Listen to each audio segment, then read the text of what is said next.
மனிதனை விலங்காக்கும் சாய்வெறி வேண்டாம், மனிதனை கொல்லும் கொலைவெறி வேண்டாம்.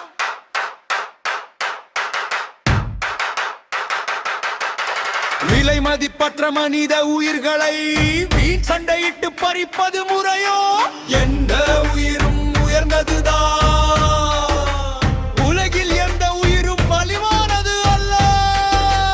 அன்பு செலுத்துவது மனிதன் குணம், வம்பு செய்வது விலங்குகள் குணம். உன்னுயிர் போல மற்ற உயிர் நேசி, உயிரை பறிப்பது மடமை நீ யோசி. கனிவோடு நடந்திட்டால் சண்டை வராது, கணினி யுகத்தில் காட்டு மிராண்டி ஆகலாமா? சாதியின் பெயரால் கலவரம் ஏனோ, சாதிக்கும் வயதில் முதல் சாவு ஏனோ, வெற்றியும் புத்தியும் வீழ்வது ஏனோ. வேதனையை குடும்பத்திற்கு தருவ வெட்டியும் புத்தியும் வீழ்வது ஏனோ, வேதனையை குடும்பத்திற்கு தருவ